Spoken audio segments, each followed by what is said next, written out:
الستاند ده مش هيخلي تصويرك احسن، بس الكاميرات غاليه، غاليه جدا. عشان كده انت محتاج الحاجه اللي بتشيل الكاميرا بتاعتك ما تكونش رخيصه، ما تكونش ضعيفه. فانت مضطر بقى تجيب ستاند غالي. هنعمل انبوكسنج والكلام ده.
تالتة ثانوي بقى وبتاع.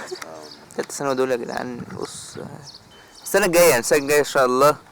هنروح تالتة ثانوي كده ونشوف اللي بيحصل ده. الستاند بقى اللي معانا بقى فانسر او فانكر، مش عارف والله، بس ان شاء الله تكون صح.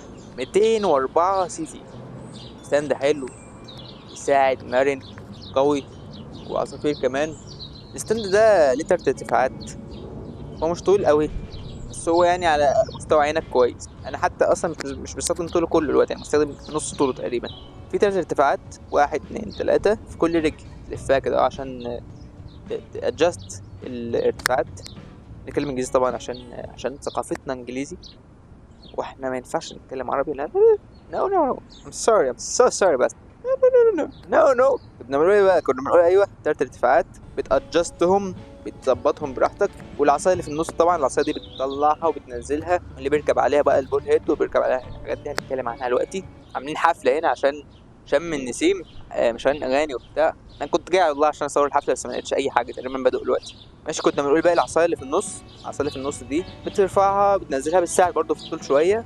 قوه الستاند بقى، الستاند قوي جدا، بيستحمل، بيشيل كاميرات غاليه، فعشان كده يعني جبته. انا ما اعرفش يقدر يشيلني ولا لا، نجرب. لا مش هنجرب المره. طبعا ورانا هنا بيغسلوا الارض. ما احنا الضمانات الجديده بقى، الضمانات الجديده، مدينه التطور، مدينه النظافه. الستاند مصنوع من الكربون فايبر والمعدن، فيستحمل جامد جدا. الكربون فايبر اظن عارفينه، يستحمل جامد، خفيف، وحجمه صغير، تقدر تاخده معاك في اي حته. مع شنطه حلوه جدا كده. بول هيد بقى، بول هيد، ايوه البول هيد. سموز، بيلف معاك يمين وشمال كويس. طبعا الكويك ريليز طبعا الغنية عن التعريف، لو انت بتفهم في التصوير وبتفهم في الاستندات دي، عشان بقى ايه السرعه وتنجز كده بقى، ما تفضلش تلف في الكاميرا كده زي اللمبه.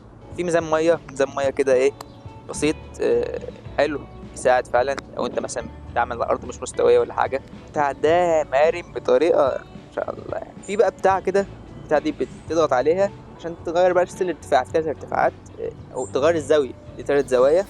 تضغط على البتاع دي تعمل زاويه، في تكات كده، التكات دي هي اللي بتعرفك الزاويه. تك تك كده بس بتعرف انك وصلت الزاويه دي. تكه تانية تعرف انك وصلت الزاويه دي. تكه تالتة تعرف انك وصلت الزاويه دي. هم 3 زوايا يعني. تقدر تتني الرجل لمسافه كبيره جدا، لو زاويه واسعه جدا تتنيها لدرجه انك ممكن تقلبها اصلا للاخر، وتخلي الستاند مقلوب، عشان لو عايز تاخد زاويه من تحت قوي بقى، تحت قوي يعني، على الارض، تخلي الكاميرا تنزل على الارض كده. في بقى كده شويه تفاصيل كده حلوه عجباني يعني. اول حاجه منهم البتاع اللي بتعلق في الشنطه.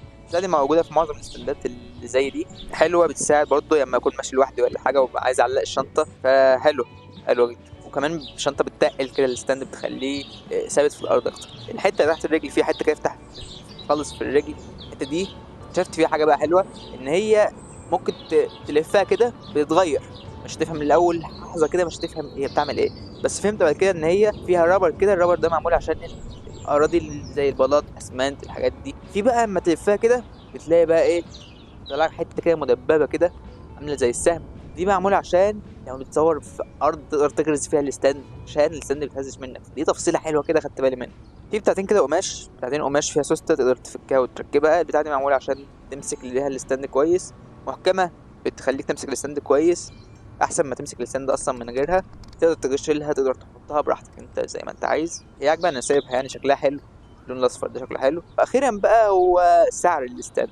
الستاند رخيص جدا على فكرة مقارنة بالستاندات اللي زيه. هو مش رخيص قوي، هو ب 1200 جنيه، يعني قول $20 $25 حاجة كده. وبالنسبة للستاندات فهو رخيص جدا، لأن في ستاندات بتوصل ل $1000. فأنت عايز إيه؟ بس ستاندات $1000 دي لكاميرات السينما بقى، أنت عايز حاجة بقى غالية جدا عشان تشيل لك كاميرا أصلا بنص مليون جنيه ولا بمليون جنيه، أو بالنسبة لنا إحنا كمصريين غالي. لكن بالنسبة للأجانب طبعا $25 ده شغل يوم، شغل ساعة يعني. ورخيص برضو لعالم التصوير. بالنسبة لعالم التصوير هو الحاجات دي رخيصة جدا. عالم التصوير كله حاجات غالية، كله حاجات غالية. أنت اللزق ده لو بقى اسمه لزق للتصوير هيبقى أضعاف تمن اللزق العادي، مع إن هو نفس اللزق، لزق للتصوير، لزق سينمائي. معلش، في الاخر بقى مش الستاند ده هو اللي هيخليك مصور محترف وهيخلي صورك حلوه جدا. عارف بقى مين هو المصور المحترف؟ المصور المحترف هو اللي بيعرف يصنع المشهد اللي هو عايزه باقل امكانيات ممكن. والمصور المحترف كمان هو اللي بيشترك في القناه، بيعمل لايك، وبيشوف الفيديوهات اللي فاتت، وبيستنى الفيديوهات الجايه. فبس كده، مع السلامه.